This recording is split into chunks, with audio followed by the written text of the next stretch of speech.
Leaked. El Chapo assaulted 5 Supermax prison guards. The most dangerous man in the world has just made his boldest move yet. El Chapo, the infamous drug lord, has reportedly assaulted 5 guards at the Supermax prison where he was serving a life sentence. But what could have driven El Chapo to take such a dangerous step? Is he looking for an escape? Or is this a message to the world that he still holds the power, even behind bars? Let's try to explore it in this exclusive report as we uncover the mystery behind El Chapo's daring assault on the Supermax prison guards. The convicted Sinaloa cartel boss, who was responsible for 80% of Chicago's illegal drug trade, die in prison on a life sentence for racketeering conspiracy. Joaquin Archivaldo Guzman Loera, often known as El Chapo, was a Mexican former drug lord and a former leader inside the Sinaloa Cartel, which was an international criminal organization. He is most popularly known by his nickname of El Chapo, and it is widely believed that he was one of the most influential drug traffickers in the history of the planet. In Florence, Colorado, which is about 2 hours outside of Denver, there is a maximum security correctional facility. It is the prison in the United States with the greatest level of security. Since it first opened its doors in 1994, the Administrative Maximum Facility, also known as the ADX, has never had a prisoner break out. This is one of the reasons why former members of federal law enforcement believe that Sinaloa cartel drug lord Joaquin El Chapo Guzman will spend the rest of his life behind bars. For him to escape, he would need to have a warden in his pocket, said a former federal prison official who spoke to the Washington Post on the condition of anonymity because he was discussing sensitive information. It's a pretty regimented atmosphere to work in. Nobody ever moves there without first getting permission from the local authorities. 2 prisoners can't enter the institution at the same time. The former officer, who had previously served with ADX, referred to the whole institution as a single special housing unit throughout his description of it.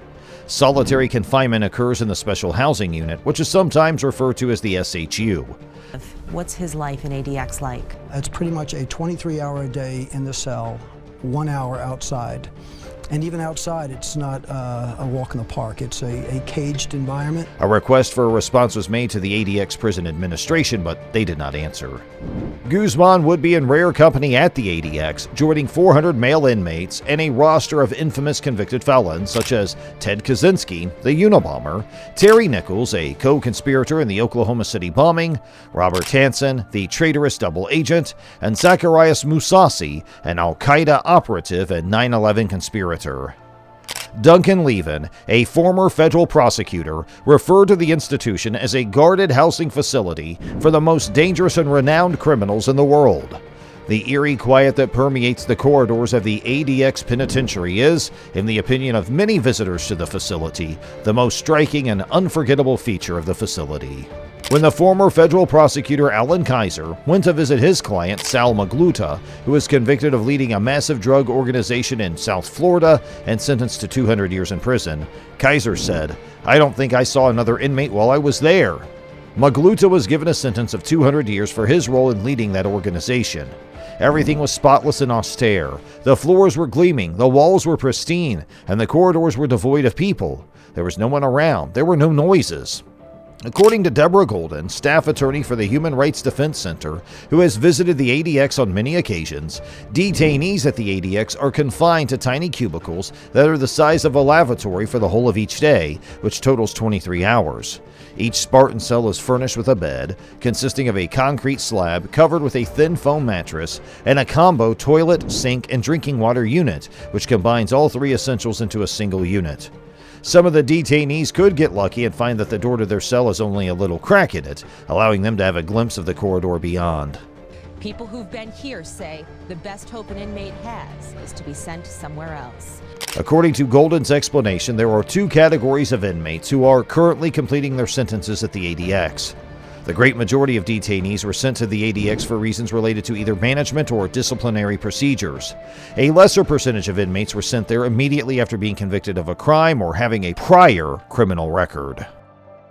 Golden said that Guzman would be a direct commit, even though he had already escaped from 2 maximum security prisons in Mexico, the first time in 2001 with the help of prison guards, and the second time in 2015 via a tunnel below the shower in his jail cell. We turn now to the other developing headline tonight, the notorious drug lord El Chapo, who escaped months ago into that mile-long tunnel carved beneath his prison cell with full electricity and a motorcycle waiting tonight captured. According to Golden, the administrative Supermax program provides a different and more isolated approach. The ADX is the greatest guard-to-prisoner ratio while having the largest population size, which enables higher and more individualized care to be given to each offender. There are 400 convicts housed in the ADX.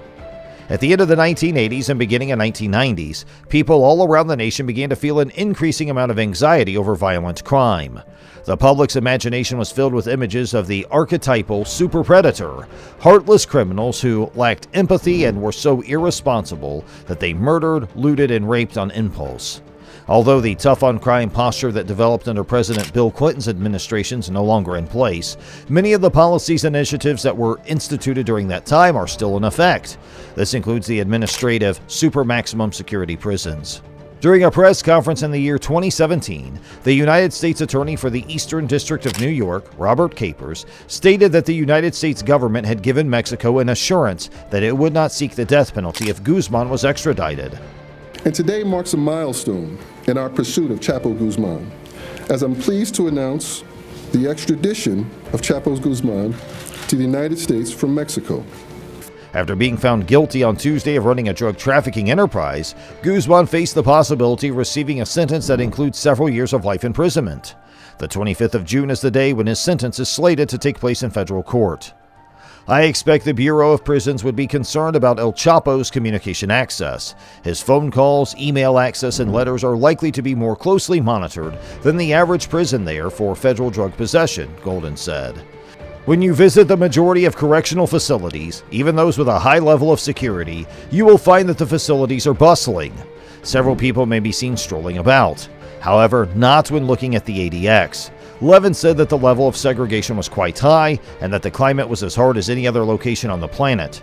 If they decide to send El Chapo there, it won't be a coincidence, and you can quote me on that.